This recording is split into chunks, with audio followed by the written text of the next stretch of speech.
bonsai. How to make bonsai out of things you don't normally think of as being bonsai, and how to trim up some ficus bonsai that I have been working on for a while.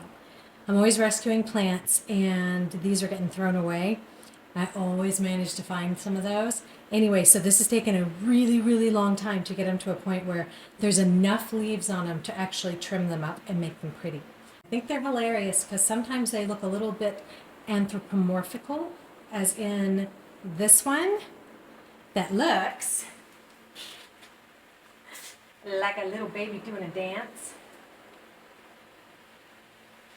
And sometimes they don't look like people, but they have these just crazy cool, weird shapes to them. I absolutely love them.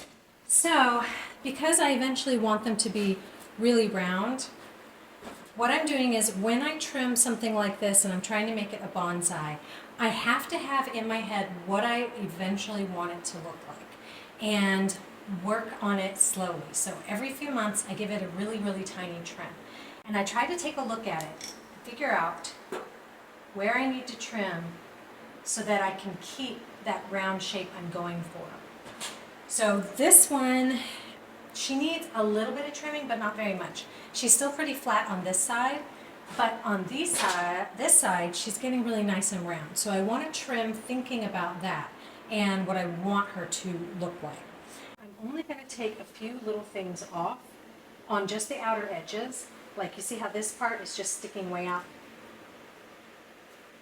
and it's ill proportioned because it's funky, and I really want it to be more like this.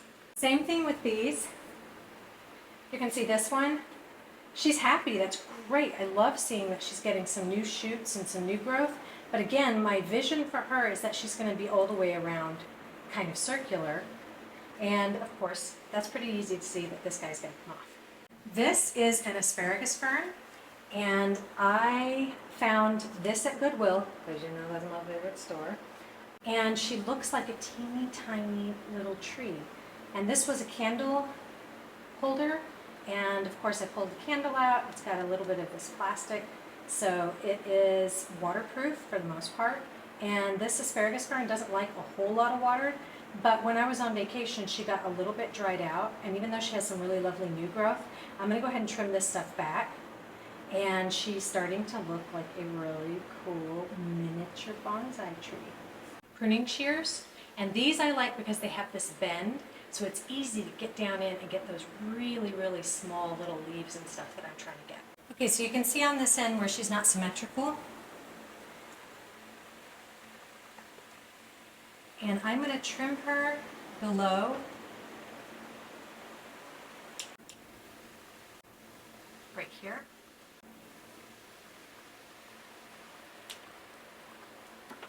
And again, I'm keeping in mind the shape I want her to grow into. So anything that sticks out from that shape is something that I'm going to take off. This is sticking out a little too far right here. I don't want to take it back too far.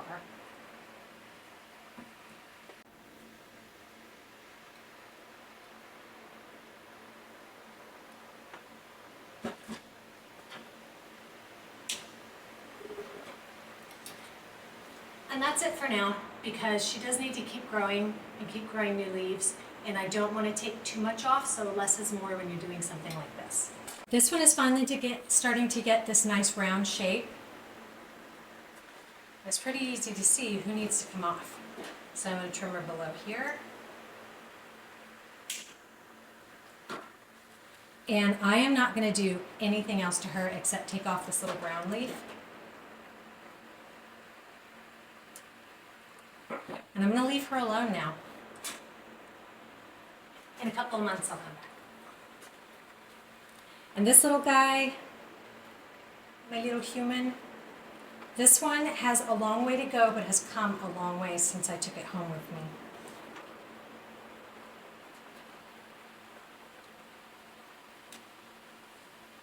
These little tiny fine points.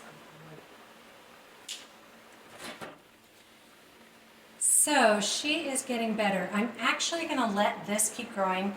She has new leaves that are coming out here, and even though she's going to be a little imbalanced for a while, I'm going to let her keep growing and then trim her back to about here after these have a chance to grow out and catch up with her.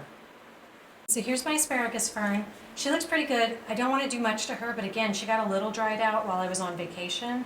So I'm going to take off the little bits of brown. And this is where this really fine point matters, because I can get into these teeny tiny little places. Now this little stem is totally dead, so it's got to